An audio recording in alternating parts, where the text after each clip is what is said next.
Така видяхме рекламите в нашите предавания, които са предвидени. За тези, които по-късно са включили своите телевизионни приемници, ще кажа, че тази вечер зрители няма да пускам в ефира, въпреки че колежките телефоните са подгреви. Има доста хора нужда да кажете. В следващото предаване в понеделник ще ви дам тази възможност да споделите тези неща, които съм коментирал и тези неща, които ви притесняват и вълнуват.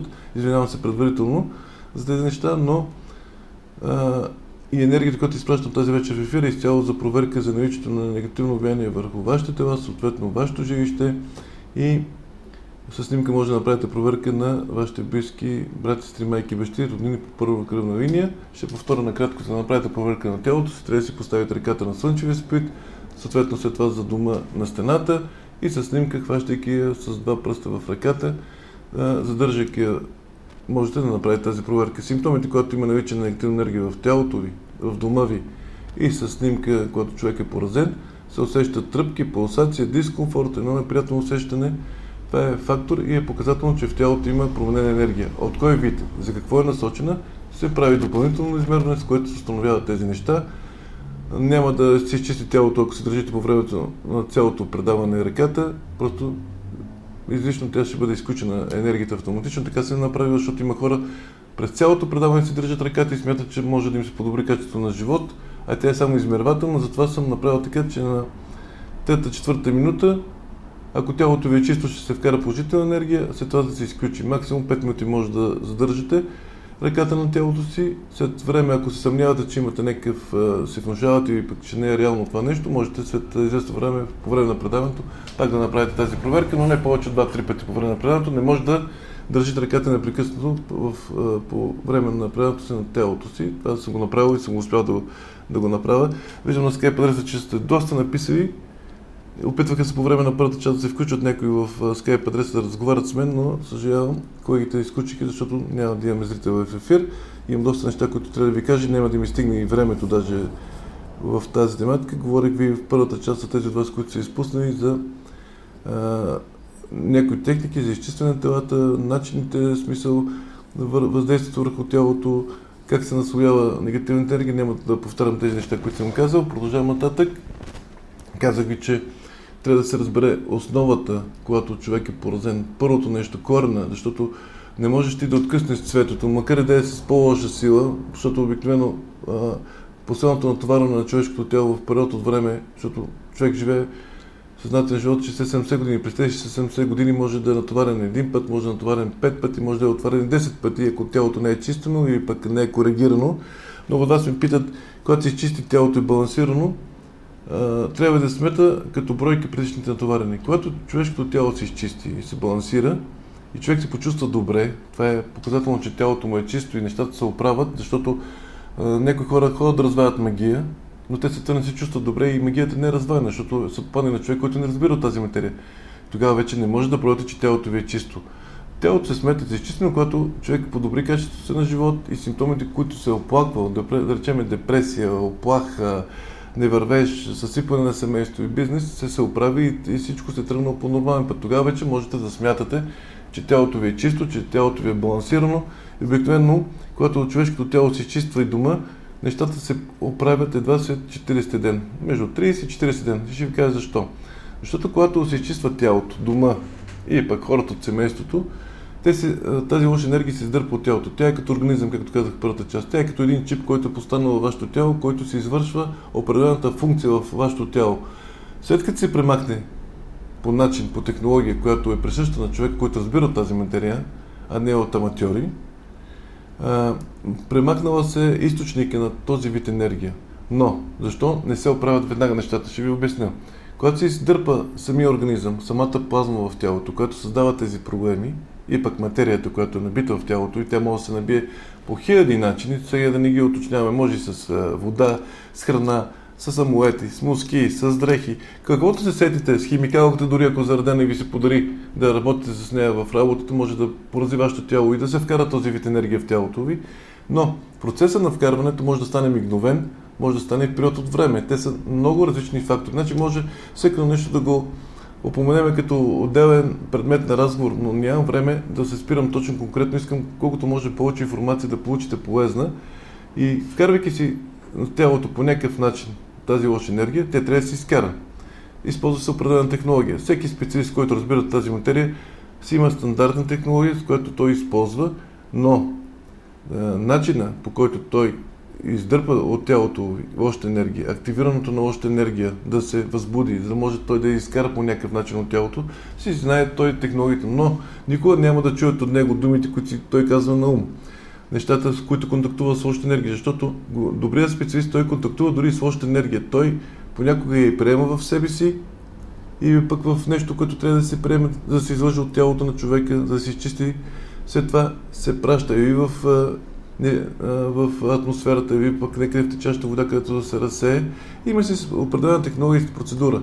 Но въпросът беше така, след като се изчисти тялото, без значение каква технология се използва, след като се издърпа този основен фактор, атомна централа, която действа във вашето тяло, аз се наричам дори атомна централа, която създава страшни проблеми, след като се премахне, не може изведнъж да се изчисти тялото, защото тази енергия, която е излъчила в този период от време, 6 месеца, 1 месец, 6 години, 10 години, тази енергия попива в цялото ви тяло, във всички клетки на вашето тяло.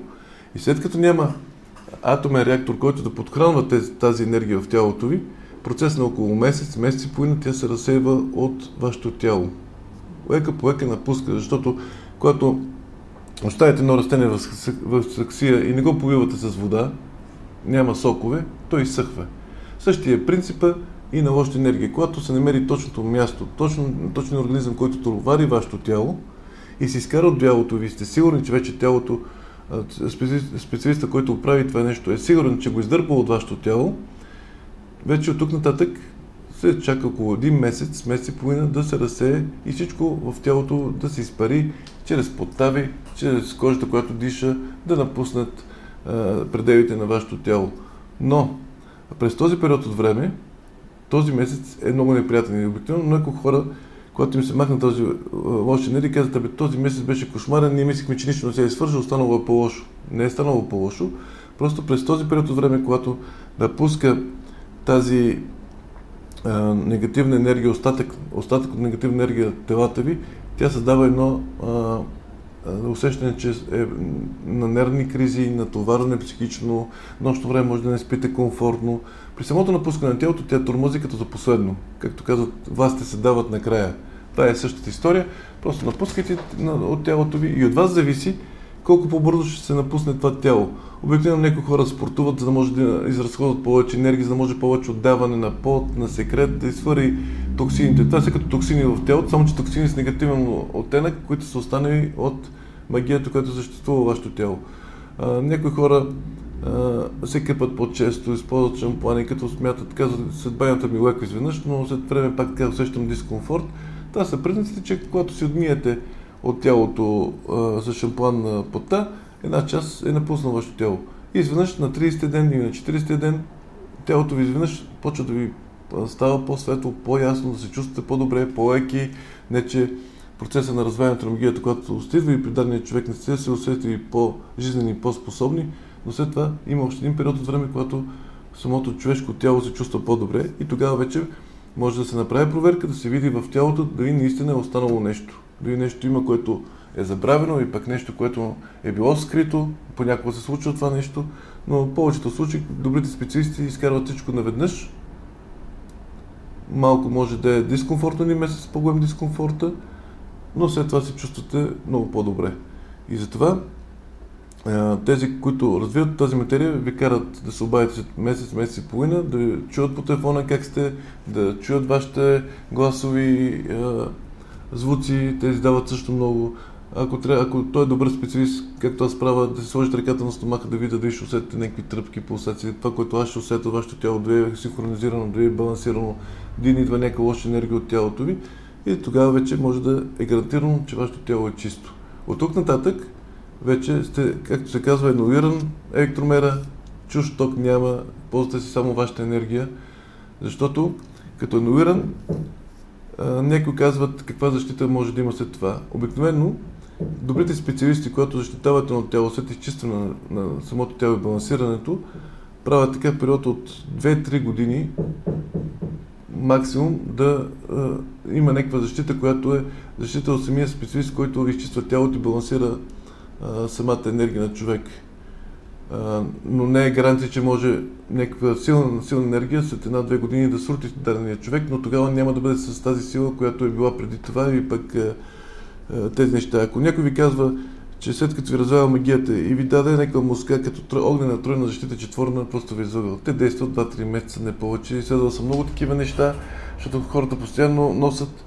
Те имат действие, което е заредено, но не с такава сила, че да може да ви предпази вечно.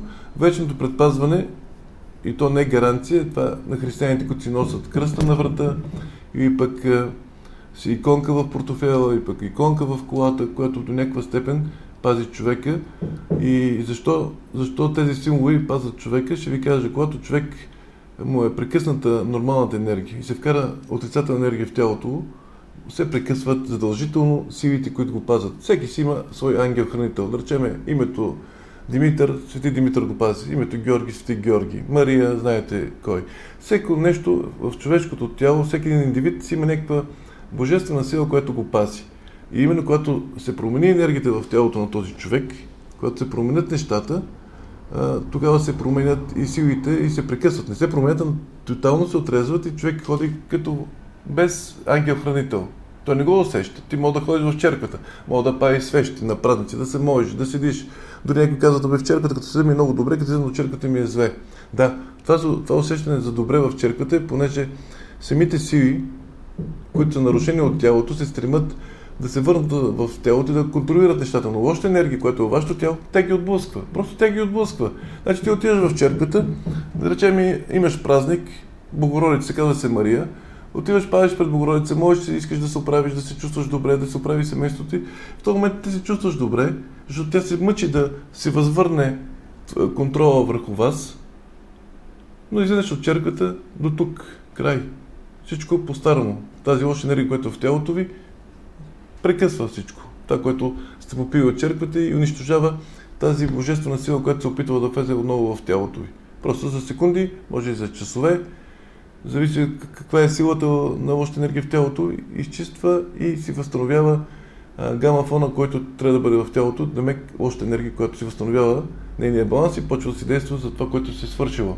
Някои казват, има бързи, има и лоши, има и бавни магии. Да, има много скоротечни магии. Да речем, има магия, която, особено за смърт, за един месец може да ви стопи като свеж и на третия месец да сте вече в отвъдното.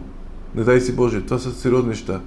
Има магии, които действат по-късно. Да речем, ходила една жена да прави магия на дъщеря си да се разведе и пък да не бъде с този човек, тя се жени с този човек, създава две деца и изведнъж на 5-6 година тя почва да не понася мъжа си. Има сами такива случаи. Защото при специалистката, където е ходила, където е била, не е спазвала технологията, не е спазила ритуала и вместо за 1-2 месеца да ги раздели, тя почва да действа след 5-6 година, когато почва да се активира, тя такава дремеща била, бавно се е развивала, а майката искала в този период от време да ги раздели, да не бъдат заедно, но те пък се оженват. И като се оженват, пак ходи при тази специалистка и казва ми, ние това, което го правихме, няма ефект, защото те се ожениха. Вече и бременна дъщеря ми. Тя казва, не, ние сега ще оправим нещата и почват други манипулации, но те стават затикващи и след 5-6 година се разбойват с страшна сила и тогава и дъщерята се променя, вече майката е свикнала с новия зет, почва да го харесва, човека се държи добре и казва, какво стана? Аман заман, аз отначало не го харесвах, но после се оказва свестен човек, гледа се семейството, гледа се децата, гледа дъщеря ми.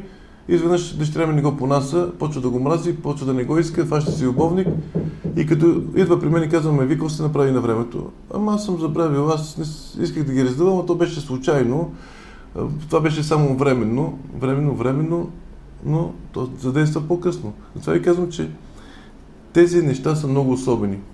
Има много неща още, които мога да ви кажа. Ако имате въпроси, ще ги споделите. Исках да ви кажа и за обсебването от духове, защото някои ги бъркат с черна магия. То са коренно различни неща. Коренно различна технология се използва за това нещо, за да премахнеш духа от съзнанието на даден човек. Особено когато е обсебен от мъртвец и то роднина. Има разлика, когато е от роднина, от баба, дядо, има такива случаи. Има разлика, когато е обсебен човек от дух, който не го познава въобще. Отишъл на гробище и пък нещо се е случило и се обсебва.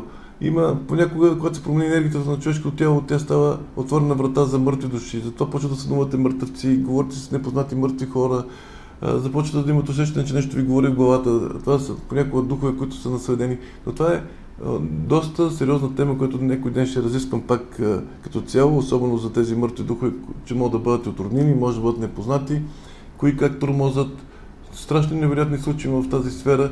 И най-интересно, че тези хора, които са усебени от мъртви хора, повечето псевдоколешки колеги смятат, че е черна магия, а не е нищо подобно, не е черна магия, а просто обсебен дух. Тогава те живеят в съзнанието на мозъка и се разграничават от тези неща, но те са много дълга тема за разговори и за приказки, но виждам, че и времето е към своя край. Трябва да приключваме, а пък си имаме музикална песен за финал. Надявам се това, което съм ви казал през тези няколко минути, а те текат много бързо. Така, малко съм откръкнал от вратата на тайнството на енергиите и дано сте осъзнали, че не е случайна тази работа и не е нещо елементарно това да ходите на екскурзия при някоя да ви гледа нещо и пък да действате нещо.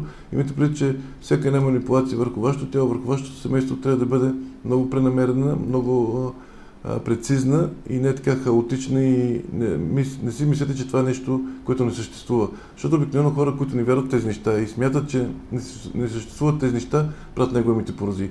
Тези хора, които вярват в нещата, че има сила, която командва, която може да навреди на човек, те са много предпазливи и много внимателни и слава на Господа, при тях нещата дори да са ударени се случват много по-леко и много по-лесно се изчистват от телата им.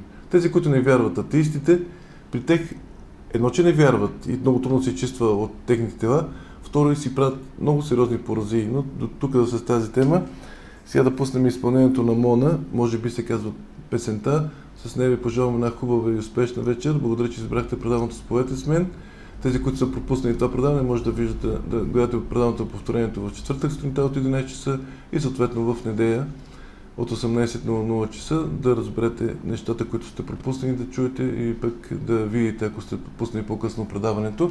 Още веднъж хубава вечер от мен за вас. До нови срещи в понеделник на живо от 19:00 часа.